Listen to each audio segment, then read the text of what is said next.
everyone. Christmas came early for all of us this year. The final experiment is revealing how the grift is over. Do not have a 24-hour sun in the south. The 24-hour sun in Antarctica doesn't work on a flat Earth. On a flat Earth, you can't have a 24-hour sun, a midnight sun in Antarctica. And I totally agree. In the flat Earth model, we say there isn't a 24-hour sun in the south, and there isn't. There is no midnight sun in Antarctica. As we all know, the final experiment is currently going on. Jeranism and Whitsitt are there, and some other girl who's like representing the third flat earther. I have no idea who she is. Now, they conducted a test a few days ago, and I think I might use this for a defeater from now on. I usually pick the fact that when we look at the moon, when any two people thousands of miles apart look at the moon, it always looks the same. That can't work on a flat Earth. And the rotation of the night sky as viewed from the northern versus southern hemisphere. But this one's actually really great. This is Ushuaia, which is the southernmost big city in the world. And in the southern hemisphere, in the summertime, the sun rises in the southeast. So that's what this website is showing you. That is when the sun comes up. So the sun rises at 135 degrees from the north down here. Now on a flat Earth, that simply cannot be possible. Ushuaia is right down here, 135 degrees. Well, that would be 0 degrees straight north. So turn 90 degrees looking this way and then a few more degrees. That would put the sun over here somewhere.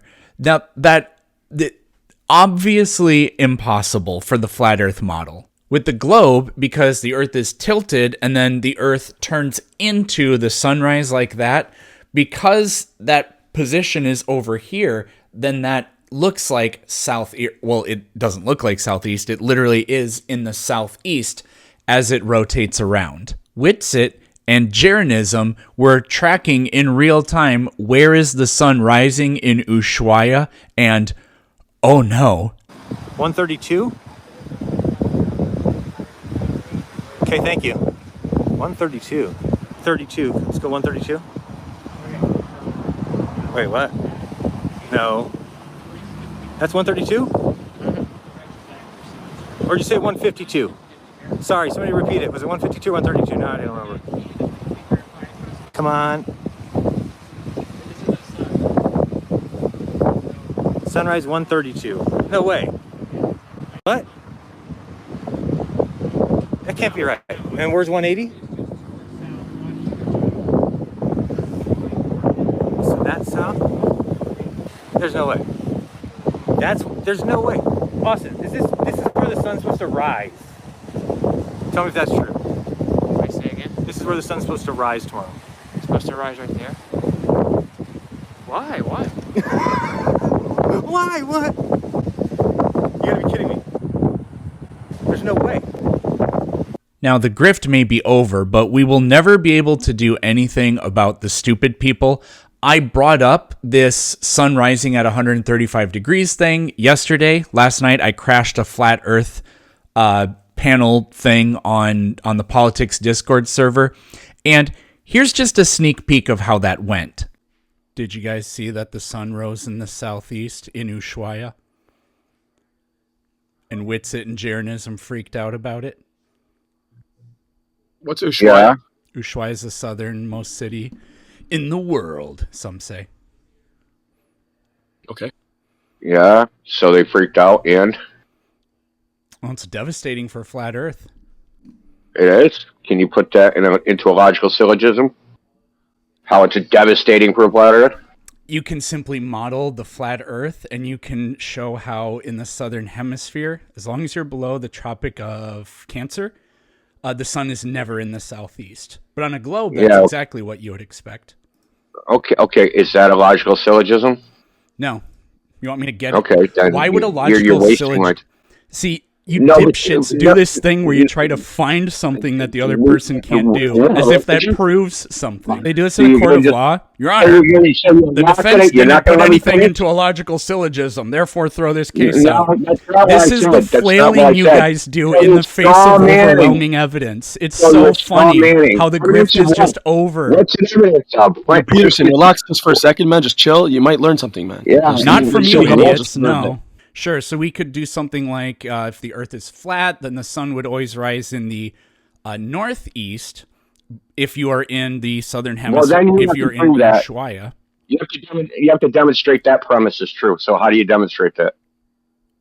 you go out and you make the observation, and the observation was failed.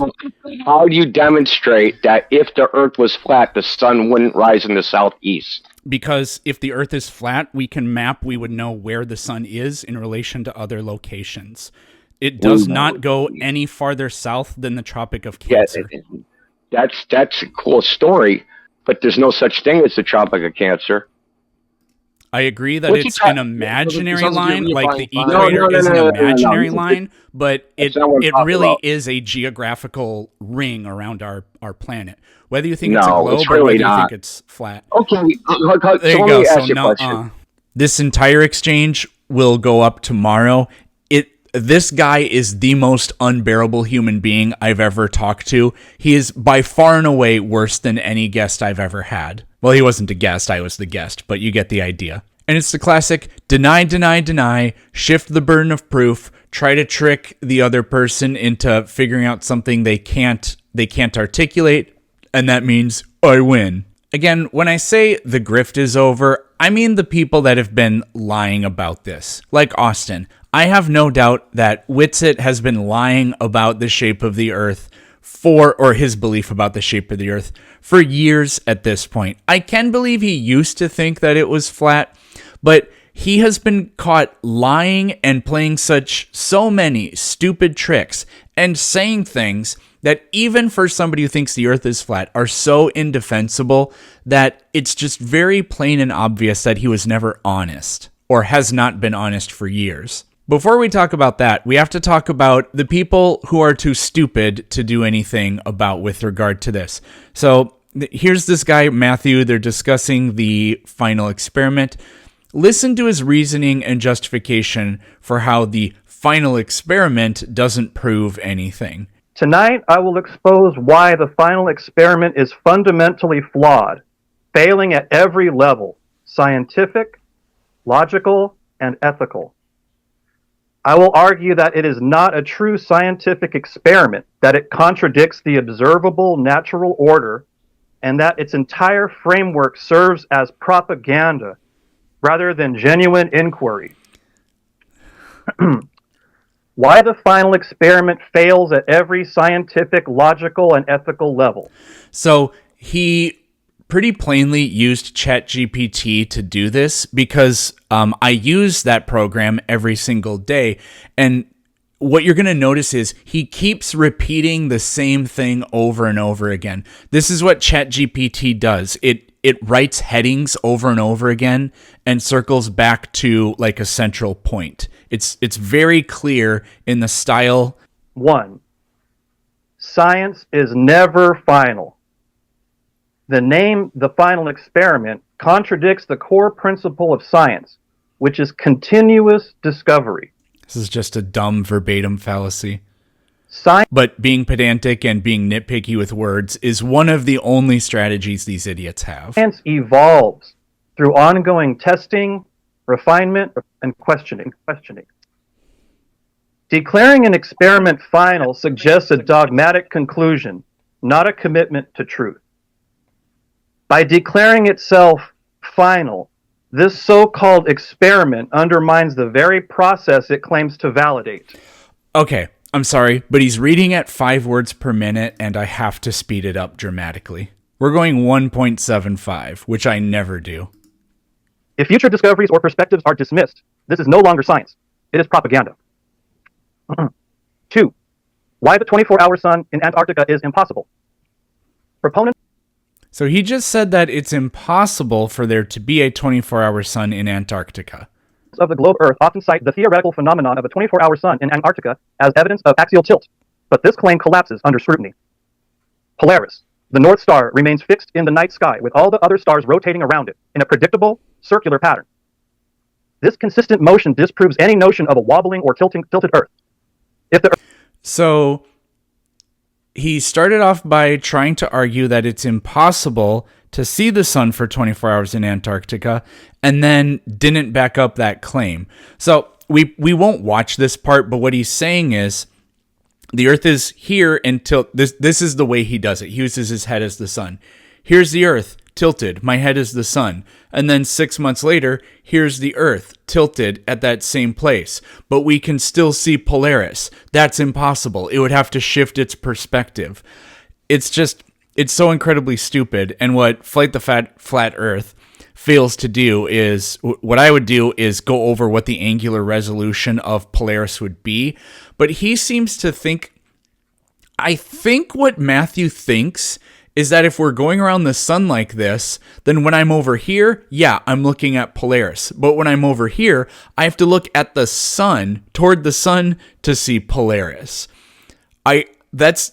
It's very unclear, but I think that's his argument, because he doesn't understand that at night you can't see the sun because my head doesn't actually reference things to scale, and the distances aren't to scale either. So he's just so incredibly hopeless. If the Earth were tilted on an axis and spinning at 1,000 miles per hour, the relative position of Polaris would fluctuate.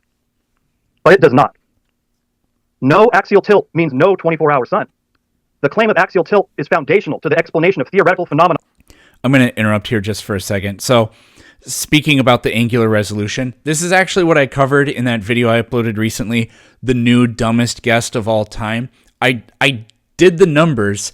That was for the closest star to us, and Polaris isn't the closest star to us. So I did the math for this in my book, and this number represents if we just do this for 1 minute. But here's the angle for 1 year. So in 6 months, we would have half that, 0.0045 degrees. That's how much the angular resolution of Polaris would change when Earth goes from one side of the sun to the other side of the sun. Well, not even Polaris. That's for the closest star. Like the 24-hour sun. Without an axial tilt, such a phenomenon would be impossible. But we do see the 24-hour sun in Antarctica. So what's his argument going to be? Without tilt, it can't be observed. But we do observe it. Number 3. Experiments must be repeatable and verified. A valid scientific experiment must be independently repeatable and verifiable. If others cannot reproduce the results, the findings are anecdotal, not scientific. How the final experiment fails scientifically. 1. Lack of repeatability. So, again, this is how I know this is ChatGPT, because he's not finishing his thoughts. It starts into the next thing, and he's reading a heading. The experiment is designed as a one-time event with no clear methodology for replication. 2. No independent oversight. Where are the unbiased, credentialed scientists? The participants These people reject what scientists have to say. Consist entirely of and so scientists believe that the Earth is a globe, so he wouldn't accept that anyways. Globe trolls and flat Earth shills with clear biases. The live stream problem. So even though they're sending flat earthers there, at least one real flat earther, Jeranism, they're shills and trolls. A live stream could provide transparency, but introduces 2 critical issues. 1. Technical limitations. Will there be Starlink or reliable internet access for continuous, unedited footage? 2. Authenticity concerns. Without proper safeguards, even a live stream... So just not-eyeing all the data. And the other thing he said, they get into this later, but going to Antarctica isn't repeatable. Yes, it is. There are people that have been... This claim of the 24-hour sun has existed forever, and there have been people there for decades. There's footage of it that's existed for years and years and years. And so these people are going there to confirm it. But also, I don't know if this technically counts, but the fact that there are 6 people there means it's being repeated 6 times. Stream could be manipulated, leaving room for skepticism. Number 4. Ethical failures and propaganda missteps. Ethical and logical credibility are essential for any experiment. The final experiment fails here as well. Who is conducting this experiment? Will Duffy. The participants are not neutral or credible. No According to what? impartial physicists, surveyors, or astronomers are involved. The entire event You guys don't believe those people. is orchestrated by individuals with clear agendas undermining its credibility. Yes, including 3 flat earthers, or at least 1 real flat earther. The Jaron and Austin blunder. Over the summer, 2 prominent flat earthers, Jaron Campanella and Austin Whitsitt, abruptly shifted their rhetoric. Jaron began mocking flat earthers and endorsing globe concepts. Yep, there we go. Austin started promoting globe science on his YouTube channel, No, he didn't. which is a propaganda blunder because these And again, he doesn't explain. I don't know if it's because Whitsitt does geocentric debates sometimes, but changes occurred before the final experiment. This premature narrative shift undermines the experiment's credibility. Question: were they ever sincere flat earthers, or were they planted to manipulate public perception? Number 5. The final experiment fails at every scientific, logical, and ethical level. see, again, repeating that exact same thing again. Scientific failures. Declaring finality contradicts the iterative nature of science. Lack of repeatability and independent verification disqualify this as a valid experiment. The claim of a 24-hour sun in Antarctica collapses under scrutiny of Polaris and the fixed star rotations. No, it doesn't, because we do observe the 24-hour sun. You didn't try to say that there is... He's preemptively saying the 24-hour sun can't happen because Earth isn't tilted because of Polaris. Except we do observe the 24-hour sun. So how do you deal with that, Matt? Logical failures. The experiment's premise is built on faulty assumptions about axial tilt. And the He's just repeating himself, so I think we're done with that one. So I wanted to highlight some more moments from our precious little guy Whitsitt here. So this was just simply too good to be true. Listen to this. Obviously, this, for people to say that we can't go here and all these people are working here, we obviously never actually claimed that people couldn't go here. Yes, you did. We just say you can't freely and privately explore it. You over and over and over again said that you can. In fact, I wonder if the Well, I chat will say play. this. When we flow over it, I'd be like, you probably don't want to really do that, so... Okay, so here's an example of Austin just being a word salad artist, and that's how he perpetuates his con and his grift. Now, he talked to somebody that can see through that, because what Whitsitt's been doing for a long time is saying kinematic equivalence, kinematic equivalence, kinematic equivalence. So it's not exclusive to the globe. What this actual physicist shows, at least to my understanding, is you can't get those kinematic equivalences, or you get those kinematic equivalences, I should say it that way, from starting with the equations with gravity and then just simply canceling out terms. You don't get them independently. It comes from manipulating the gravitational equations. So what they're going over here is how you can't derive 9.8, or Whitsitt can't derive 9.8 without that. So we'll listen to a little bit of this, and then there's something else going on too. We know that these two forces are going to equal. So we would have MA G M M over R squared, right? The M's will cancel because we're talking about the mass of a certain object. And then what we have here is A equals G M, which is the mass of the Earth. Since we're talking about gravity on the Earth's surface, R squared is the radius of the planet. If we input these numbers, we get 9.8. Do you concede that, or do you want me to actually type the numbers in? Of course, that's irrelevance. Do you concede this, or do you need me to type in the numbers and show it on the camera? Oh, of course. I think I already typed it in. Let me just show There's it. no concession. There's no concession. I'm leading to a point, because I actually went through the numbers earlier just to irrelevance. Make sure. But this is the equation I just put in just now. If you could see that, maybe you can't see it. 9.8 meters per second squared when you put that in.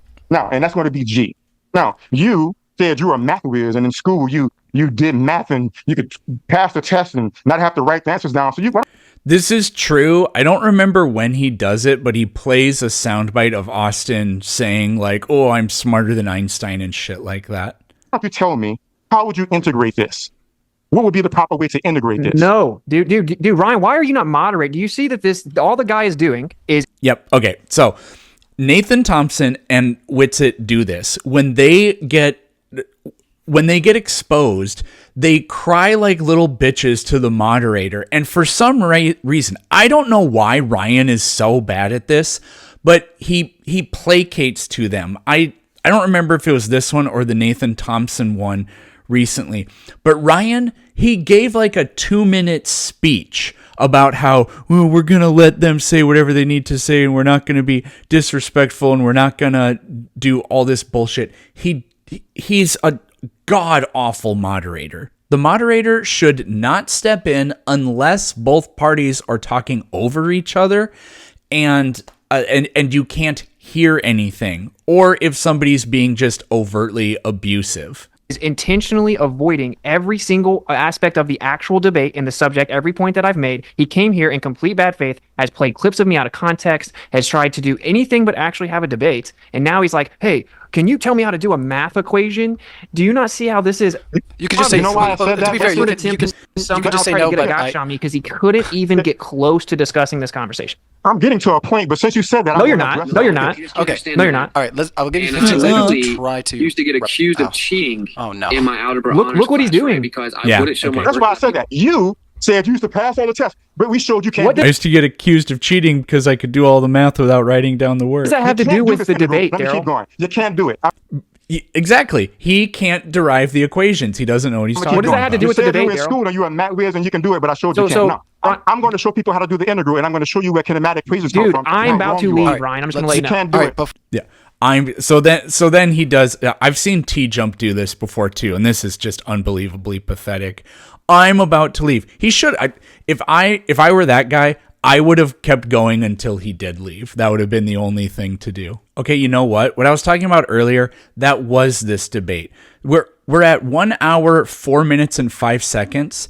And literally, it's just the moderator and Witsit going back and forth for several minutes here about how we need to have a nice debate. The whole time, the physicist sits there and does the kinematic equivalence. He does the actual math that Witsit can't do. It's just part of his word salad, non-debate rhetoric. So the guy he let them ramble so he could actually do the work, and then he shows how, yeah, Witsit, you don't know what you're talking about, and this is how this is actually done. What I've shown is Witsit is wrong. This is a So real quick, we're at 107.50. So yeah, that went on for 3 minutes. kinematic equation, which is actually an integration of gravity based on Newton's laws. This is a kinematic equation, which is the integration of the first equation. I showed you wrong. When you use the kinematic equations, you're not avoiding gravity. It's not some kind of output. The reason why gravity outputs, if you find the proper time and the proper distances and the proper speed, is because it was derived from gravity in the first place. You're wrong. So I'm not going to listen to you tell me this is what your model says. This is what You just relativity dropped means, the 'cause mass you have out. no Wait, idea. did you drop This- the? this is my Did you drop time. mass You're out? cutting me off now. You're cutting me off now. You The dropped reason your why own I'm not gonna dynamic listen to you claimed when you cause tell out me- of your equation. The reason why I'm Proved not my going to point. listen to you when you tell me this is what relativity does, and this is what your model says, and you can't even. Perfect. Final example. This is how you know that Austin is literally just making shit up, because here's an example of him saying something that's so stupid that it's indefensible even if you take the flat earth position. I'm asking you on your flat plane, explain the observations of the celestial sphere. In the north, you get counterclockwise rotation. In the south, you get clockwise rotation. Explain that to me on your default flat plane. Explain it. Yeah, so the counterclockwise and clockwise direction is super simple. It's based on looking different directions. Your better question is, why does it go around a singular point, is what you're trying to say. No. I'm asking about the direction. I'm asking about the direction. It just looking Counterclockwise opposite versus- directions would make them go the opposite direction. He couldn't even say it with a straight face. So what he's saying is, look at your ceiling fan and look at the direction it's spinning. Then go to some other place in your living room and then look at the ceiling fan. And it'll be spinning in a different direction. No, it won't. Wait, do you agree that if I was looking out and something was spinning one way and then I looked at it from the other direction, it'd look like it was spinning the opposite No, way? it Yes or wouldn't. no? Jesus said something like, you will only have me for a short time, but the poor will always be with you. So I'm looking forward to the flat earth community completely taking everything away from Witsit. Oh man, I hope that happens. But we will always have idiots with us, unfortunately. There's also the question of how much of the whole Witsit phenomenon is unironic. Like, the people know that he's lying, but they watch it for fun. Because Austin's thing is that it's like he has a humiliation fetish. He goes into the debates and is as abrasive as possible and says stupid inflammatory shit, and the whole time he's trying to get the other side to basically attack him, so then he can bitch to the moderator, say, "Ooh, Adham, you don't even have an argument." That's the whole point. It's not about being correct. It's about to try to make the other side look fallacious or to try to get their panties in a bunch. This is the Jesse Lee Peterson phenomenon. I thought for years that Jesse Lee Peterson really meant all that stuff he says, but no, he's a troll, and that's why people watch. There are people that actually are stupid enough to think that he's like telling the truth. That does exist, but the phenomenon basically is we know he's a troll. That's the point, and it's funny that other people don't get that he's trolling, but they're very good about hiding that, about not revealing that that's what's going on. So we don't know what the future is going to hold, but I guess we'll just have to wait and see.